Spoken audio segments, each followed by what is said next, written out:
Hello everyone, आप सभी की काफ़ी सारे डिमांड्स थे इस टॉपिक पर। मल्टीविटामिन्स टैबलेट कब लेना चाहिए, कैसे लेना चाहिए और मल्टीविटामिन्स के बेनिफिट्स क्या होते हैं। आप सोचिए कि गाड़ी को अगर हम बिना ऑयल के चलाएं, यानी कि पेट्रोल डीजल सब डलाते रहें लेकिन उसमें हम ऑयल नहीं डलवाएं तो क्या होगा। गाड़ी का इंजन चिपकने वाला है, गाड़ी का इंजन खराब होने वाला है, गाड़ी का इंजन बिल्कुल ही एक दिन खड़ा रह जाएगा। तो इसलिए आपको याद रखना होगा कि मल्टीविटामिन्स हमारे शरीर के लिए ऑयल का काम करती हैं। इतना ही ज़रूरत हमारी शरीर के लिए मल्टीविटामिन्स की होती है जितनी कि हमें कार्बोहाइड्रेट, प्रोटीन या फैट की होती है। बेसिकली डाइट के अंदर हम 3 चीज़ें लेते हैं ज़्यादातर, जैसे कार्बोहाइड्रेट है, फैट है एंड प्रोटीन है। इनसे हमें कैलोरीज मिलती है, इनसे हमें एनर्जी मिलती है, इनसे हमें ग्लूकोज मिलता है और काफ़ी सारी चीज़ें जो होती हैं शरीर के अंदर इनसे हमें मिल जाती हैं। लेकिन इसके अलावा भी हमारे शरीर को कुछ चीज़ की ज़रूरत होती है, वो होता है मल्टीविटामिन, जिन्हें हम माइक्रोन्यूट्रिएंट्स कहते हैं। अगर माइक्रोन्यूट्रिएंट्स का सेवन अगर हम नहीं करते हैं या फिर 50 प्लस, अगर 50 प्लस किसी की एज है और वो मल्टीविटामिन्स का उपयोग नहीं करते हैं तो फिर उनको काफ़ी सारी प्रॉब्लम्स होंगी। सबसे पहले ये समझिएगा कि मल्टीविटामिन्स की ज़रूरत क्यों होती है, कौन सी मल्टीविटामिन्स किस काम आती है।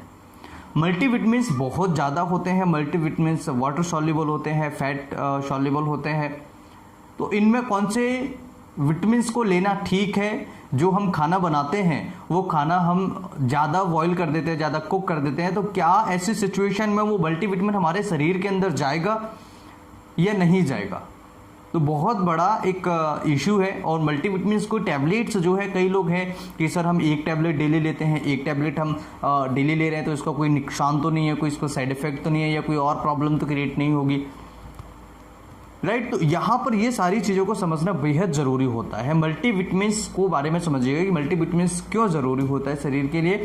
देखिए, मल्टीविटामिन्स बेसिकली हमारे शरीर के लिए 5 मल्टीविटामिन्स की ज़रूरत होती है। यानी कि अगर आप ये 5 मल्टीविटामिन्स शरीर में रेगुलरली लेते रहते हैं तो आप समझिए कि आपके शरीर में कोई दिक्कत नहीं आने वाली है। अब 5 मल्टीविटामिन्स कौन से हैं। सबसे पहला है विटामिन ए, दूसरा विटामिन है बी, तीसरा विटामिन है सी, चौथा है डी और 5वां है ई। तो 5 विटामिन्स हमारे शरीर के लिए सबसे ज़्यादा ज़रूरी है। बहुत ईजी है याद रखना, ए, वी, सी, डी एंड ई। अब इनके 5 के अलग अलग काम भी हैं। जैसे कि मल्टीविटामिन्स आपने देखा होगा, कई लोग ऐसे होते हैं जो टैबलेट्स के फॉर्म में, मल्टीविटामिन टैबलेट्स के फॉर्म में ये दवाइयाँ, ये मेडिसिन मल्टीविटामिन्स लेते हैं। तो क्या वो लोग उनके बारे में जानते हैं कि कौन सी विटामिन्स जो है किस काम आने वाली है।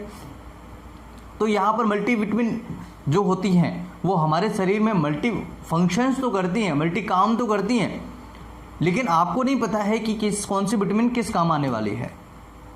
तो विटामिन ए जो होता है वो हमारे शरीर में आँखों के लिए बहुत ज़्यादा ज़रूरी होता है। अगर विटामिन ए की कमी शरीर के अंदर होती है तो आँखों की रोशनी जाना या कम दिखाई देना, रतौंधी होना, इस तरह की समस्याएं आपको देखने को मिलेंगी। तो आँखों के लिए विटामिन ए सबसे ज़्यादा ज़रूरी होता है। विटामिन बी की बात करें तो इसके अंदर विटामिन B8 होते हैं। एक मल्टी होता है जिसे हम बी कॉम्प्लेक्स कहते हैं।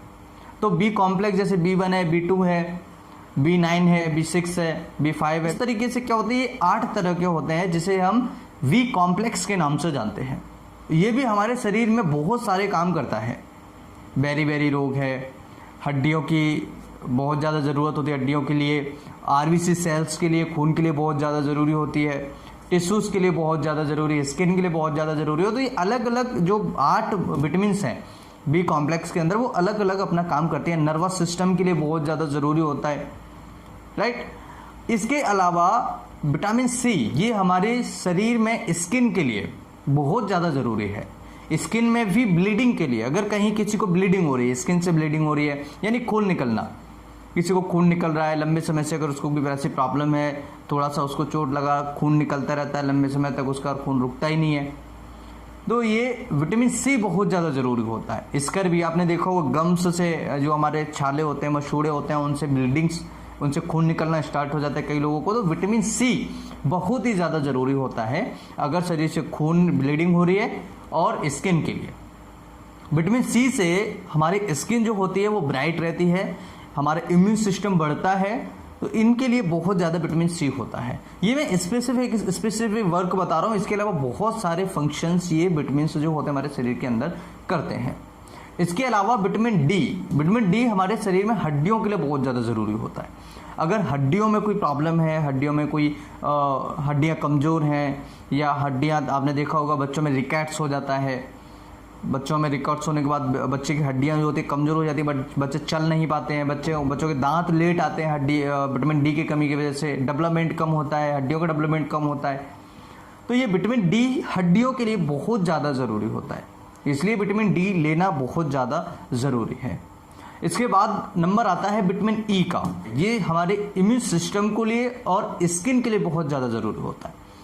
इम्यून सिस्टम को स्ट्रॉन्ग करता है, मजबूत करता है। दूसरा, स्किन के लिए, बालों के लिए बहुत ज़्यादा ज़रूरी होता है। तो विटामिन ए जो है इसके आँखों में बहुत ज़्यादा बेनिफिट्स हैं। विटामिन बी जो है इसे बी कॉम्प्लेक्स के नाम से जानते हैं, इसमें बहुत सारे होते हैं, करीबन 8 विटामिन बी, विटामिन 2 इस तरह के होते हैं, जिसे हम एक नाम दे देते हैं बी कॉम्प्लेक्स।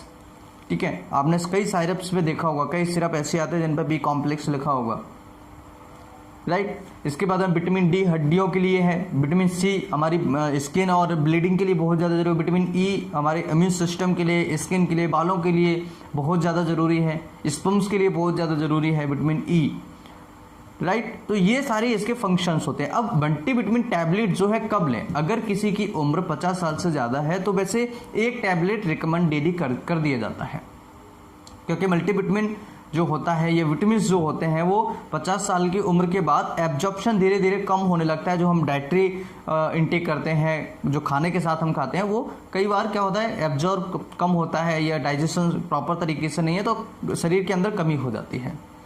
अब अगर मल्टीविटामिन की शरीर के अंदर कमी हो जाए तो क्या क्या लक्षण होंगे? सबसे पहला होता है आलस बना रहना, थकान बना रहना, कमजोरी बनी रहना, सही तरीके से डेवलपमेंट नहीं होना, ब्रेन अच्छे तरीके से काम नहीं करना, मेमोरी लॉस होते चले जाना, कई याददाश्त कमज़ोर होते चले जाना, राइट। ये कुछ सिम्टम्स होते हैं। अगर किसी को विटामिन सी की कमी है तो स्कर्वी या ब्लीडिंग्स होना स्टार्ट हो जाती है, खून बहुत देर में रुकता है, इस तरह के सिम्टम्स आपको देखने को मिल सकते हैं। बहुत सारे सिम्टम्स हैं, अलग अलग मल्टीविटामिन की कमी से अलग अलग सिम्टम्स आपको देखने को मिल सकते हैं। कब और कैसे लेना चाहिए? एक टैबलेट से जो है डेली रिकमेंडेशन दे दिया जाता है। अगर कोई यंगस्टर्स है तो 1-8 महीने के लिए, 2-3 महीने के लिए टैबलेट रिकमेंडेड की जाती है कि वो ज़रूरत के हिसाब से कि पेशेंट को कितनी ज़रूरत है उस हिसाब से रिकमेंड कर दी जाती है। लेकिन मल्टीविटामिन के कोई ज़्यादा नुकसान नहीं होते हैं। जब आप बहुत ज़्यादा लेंगे मात्रा में तो आपको प्रॉब्लम क्रिएट हो सकती है। तो एक टैबलेट आप ले सकते हैं 50 साल के बाद, जिनकी उम्र 50 साल से अधिक है वो एक टैबलेट ले सकते हैं, जिससे कि उनको एनर्जेटिक फील हो, वीकनेस नहीं हो, आलस नहीं हो, इस तरह की समस्याओं से बच सकते हैं। अगर शरीर के अंदर एनर्जी हमें बना के रखनी है तो मल्टीविटामिन्स या विटामिन्स बहुत ज़्यादा ज़रूरी होता है। शरीर में अगर विटामिन्स की कमी नहीं होगी, मल्टीविटामिन्स की कमी नहीं होगी, मल्टीमिनरल्स की कमी नहीं होगी तो हमें एनर्जी की कमी नहीं होगी, शरीर में हमें लगेगा कि हम एनर्जेटिक हैं। तो इस तरीके से मल्टीविटामिन्स को हम यूज कर सकते हैं। आई होप कि मल्टीविटामिन्स के बारे में स्पेशली आपको सभी जानकारी मिल गई होगी। नेचुरल कैसे ले सकते हैं? देखिए, कोशिश कीजिएगा कि टैबलेट से अच्छा है नेचुरल। अब नेचुरल क्या है? जैसे विटामिन डी के लिए दूध है, हरी सब्जियां लेते हैं जिसमें बी कॉम्प्लेक्स वगैरह या विटामिन ए वगैरह में मिल जाता है, विटामिन ई मिल जाता है, विटामिन सी मिल जाता है नींबू के अंदर। इस तरह से अलग अलग सोर्सेस के हिसाब से आपको अलग अलग चीज़ें मिल जाती हैं। विटामिन ए की बात करें तो आपको मिल जाता है गाजर में, हरी सब्जियों में, पालक में, ठीक है। विटामिन ई आपको जो आपके स्प्राउट्स होते हैं, अंकुरित जो बीज होते हैं उनमें मिल जाता है। स्पेशली चने के अंदर आपको देखने को मिल जाता है विटामिन ई, कैप्सूल में मार्केट में आते हैं आजकल, ठीक है। विटामिन सी है, खट्टी चीज़ों में ज़्यादातर देखने को मिलता है। बी कॉम्प्लेक्स हरी सब्जियों में ज़्यादातर देखने को मिलता है। विटामिन डी डेयरी प्रोडक्ट्स में ज़्यादा देखने को मिलता है। तो इस तरीके से आप नेचुरल भी ले सकते हैं। लेकिन कभी कभार क्या होता है कि डाइजेशन खराब होने की वजह से या कोई और प्रॉब्लम होने की वजह से, किसी बीमारी की वजह से शरीर के अंदर मल्टीविटामिन की कमी हो जाती है। तो इस चक्कर में हमें काफ़ी सारी प्रॉब्लम्स होती हैं और हम बीमार पड़ जाते हैं। आई होप कि वीडियो आप सभी के लिए बहुत ही ज़्यादा इन्फॉर्मेटिव हुआ। वीडियो अच्छा लगे तो लाइक, शेयर एंड सब्सक्राइब करें। नमस्कार, thanks for watching, have a nice day, जय हिंद।